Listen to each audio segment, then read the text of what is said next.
Hey there, it's Bonnie from Mystical Remix. So today I wanted to go over what I worked with in February, like a February recap. And I also wanted to say a really good thank you to all those who viewed my very first video, who gave some really great encouraging words and comments. So thank you so much. It really means the world to me because I was a little nervous, to being honest. So I'm gonna dive right in because I wanted to go over my February cards, the decks I worked with, a little bit into my process, all that kind of good stuff. So the very first deck I worked with for the month was the 5 cent tarot, the Madame Clara 5 cent tarot, and I really love this deck. And if you really love it and you missed out on the first edition, not to fear, they are back on Kickstarter right now, and getting ready for the second edition. It looks like the second edition is going to have some additional color options. There might be some other cool things. So if you want this deck, and I'm going to say that this is probably the nicest. The feel of the paper of this is amazing. That linen-y kind of cardstock. It's a delight to shuffle. So I wanted to give you like my overall impressions of how like my working with it. And what I realized was two things. So the thing about working with this deck, and my process is I like to do a card a day, Sunday through Saturday, so a full week working with the deck. Instead of doing a deck interview, I find that working with a deck for a full week really gives me a lot more context, and like it's a working interview, for lack of a better term. I ask it pretty much every day. What do I need to know for today? And sometimes I'm stumped, and then sometimes at the end of the week when I put everything all together, and that's what I do, is at the end of every week I pull out all the cards from the week, and I like to kind of see what the overall message is. So I look at from the daily message, and then I look from the broader overall context. So definitely gives me a lot of insight there. And I've sometimes done the experiment of doing a formal interview after, and it tells me almost exactly the same thing, but in different ways. So this is the way I like to kind of get to know a deck. But anyway, what I really sensed out of working with the 5 cent is that it shines really in career financial readings. Really shines in that kind of career kind of context.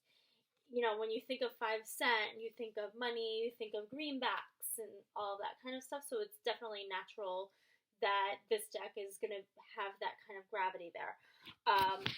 The thing that I would say is like the other side of this deck, the shadow side of this deck, is that it really wants to shift your mentality. So for me, the Hangman came up as like the shadow card, and this deck, there were a few days over the course of the week where I was like, what the hell is this? Like, what's the message? Everything's going well in this area. But when I put it all together at the end of the week, it was, So one thing that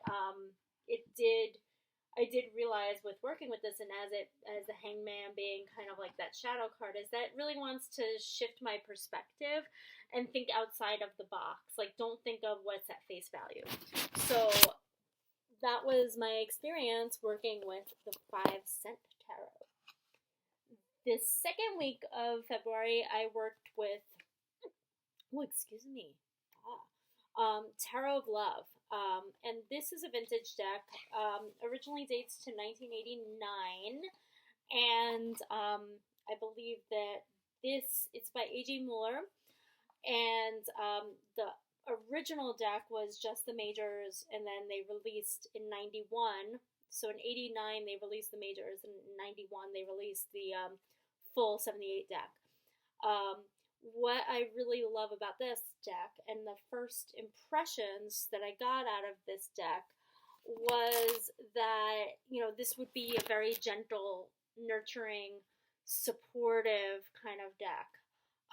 Another first impression that I got from this is that there is quite a bit of diversity. When I first opened the box and I was looking through all of the people, the figures, everything, it was definitely very diverse. Trying to find, let me find, so you have different ages, you have lots of different people. The thing that I really appreciated about this, and it was Valentine's week that I chose to use this deck, was that it's all about the different spectrums of love. So it's not just a romantic sense of love or a sexy kind of love. It's really about love in every way, shape, and form. And the week that I used this deck, it was a very tough personal week for me. And this deck was everything that I thought it would be. It was extremely, extremely nurturing. And it gave me some insights that, things that I was hearing, but it kind of gave me a big hug. So this deck really wants you to build a bond with it and trust it. And it also, like, from the card of light that I got was the Fools. And in this deck, it's the Fools, plural. So it wants you to take a leap of faith and really trust it. It's unconventional, but also playful. Another thing, the shadow card of this deck was Seven of Swords. And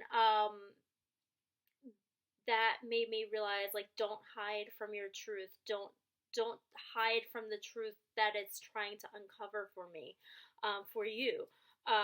It might dish out some truths that you're trying to avoid and not want to deal with, but face it. You gotta face it. For the first time, I'm starting to pair with oracles, and I never really worked with oracles. When I got back into tarot, like when I first got into tarot back in the late 80s, early 90s, oracle decks really weren't a thing. I hadn't even heard of them. I think a lot of angel cards were around at that point, but not really like oracle decks in the way we use them. And I just started to see some really cool oracle decks in the community, and I picked up Heather Hop's Inner Compass Oracle, which is so cute and so delightful. And this is what I use to pair with my the Tarot of Love, and it really was a beautiful, beautiful pairing. So I really love it. It's more of a collage kind of style deck. Her artwork is amazing. Follow her on Instagram. She is just beautiful, beautiful, beautiful work. I think she's working on a tarot right now, so like keep an eye on her. So like her work is stunning and gorgeous, and I like it. The following week, so the week after I used Tarot of Love, now I have that Huey Lewis song, that Power of Love song in my head, and thinking Back to the Future. Okay, I'm gonna stop that part, but whatever. So the next the following week, I worked with the 25th anniversary edition of the Enchanted Tarot by Amy Zerner and Monte Farber, and that is a delightful, delightful, beautiful deck.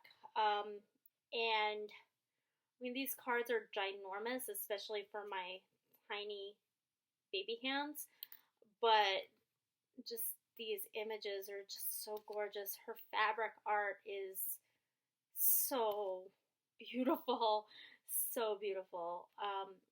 Like, yeah, the size is a bit of a thing, but I figured out how to shuffle them, so I'm kind of proud of myself. So with that deck, what I realized working with that deck was that the card of light for this, and my first impression of this deck was it's so artistic and it's just so intricate. is probably the word, intricate. And I feel like it was gonna be very detailed and really give me some like levels of intricacy and be also very supportive and very honest.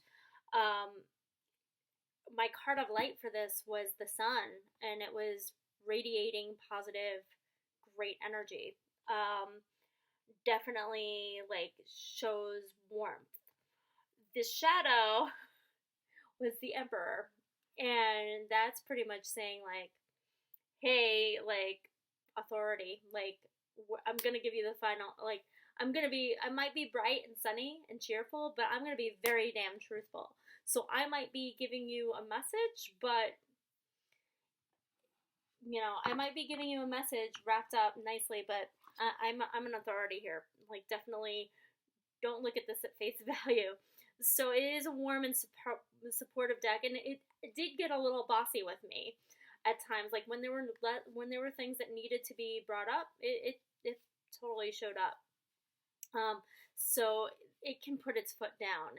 Don't be charmed just by the way it looks on the outside is what I would say. Using that, and I paired that. I've got stuff on my desk. I paired that with the Vintage Wisdom Oracle. I thought that was a really nice pairing, and it was. It was a really delightful pairing. So yeah, these cards are just beautiful. I love the vintagey collage kind of feel. I also just love Victorian imagery, so this is definitely my jam right here. And I love the thing that I've realized when I've been looking at Oracle decks. I like Oracle decks that are not like too wordy, because sometimes I see Oracle decks and they have like so many words, and I just want to have one prompt. I want to have the image and I want to have the prompt. So that's kind of like where I see that shining there. And then, so for the final week of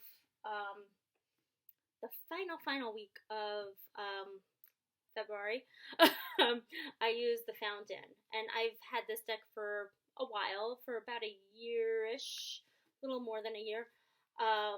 One of the first decks I got when I started going back into tarot. And this deck I had been using, but I hadn't done, like, I'm trying to be very intentional in doing the same process with all my decks and working with them one card a day for a week with all my decks. I'm giving everybody the same level of respect as possible. So this deck I've worked with, and I already knew it was a very spiritual deck. And for the week that I chose it, I started a new process starting this particular week, where I was really looking at my my old book called The Secret Language of Birthdays. I'm sure most of you have heard of it, and each week has its kind of theme to it. So this was Pisces 1 week, that past week, and it was Week of Spirit.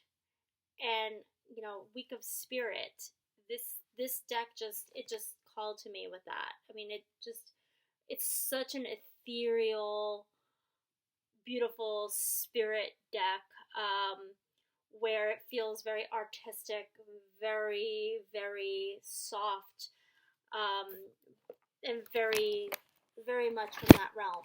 So that that deck there was used intentionally for this past week, last week. So what I realized with this deck and my overall impression is that, like, the card of light for this was Six of Swords, and the card of shadow is Judgment. It's funny because it feels like, and I put the Six of Swords into the pile of cards that really resonated with me. And when I mixed it up and I picked that, I was surprised, but it made me realize that this is a deck that's going to help me move on from things that are troubling my mind. So this is a deck that's really going to help me deal with my spiritual side and also help me move on. And Judgment as Shadow is another thing that's telling me that it's gonna uncover those truths. Some not necessarily what I want to hear. So I really, really, really took to that, and yeah, so that was a really great, great deck to use. And with that, I paired the Wisdom of the Oracle. Not the greatest pairing. I will say I probably wouldn't use this as a pairing again. Like, this is a beautiful, beautiful deck, but they worked okay together, but I wouldn't say that they were the ideal pairing. So, like, it definitely has that spiritual feel to it, but yeah, I'm not 100% sure this is the right pairing for it. But it is a lovely, lovely deck to work with. So I was definitely like, I really resonate with this artwork, and it's beautiful. So those are the decks I worked with in February, except I have one more. So the last deck the other deck that I worked with is for my challenges, and I used my trusty old Hanson Roberts, which I showed you in my last video. So yeah, I really wanted to use for February a deck that is very loving, very caring, one that knows me really well, that really kind of resonates with me. And holy moly, I participated in Euritza from Bujo Witchcraft. I participated in her February challenge, and this was on the money. Like, seriously, like, on point. Like, so on point. So, like, there you have it. Those are, like, the decks I used for this month. I just got a whole bunch of new decks. Yeah, I'm kind of having a little bit of a... I'm a collector. Let's just say I'm a collector. And I'm just going to leave it at that. But, yeah, so, like, that's my February recap. So definitely, if you like what you see, like, let's continue. I want to, like, definitely subscribe and like and follow and comment and all that jazz. I'm still super awkward, but hey, you never know, I'm just doing my thing. So, thanks so much. Until next time, take care. Bye.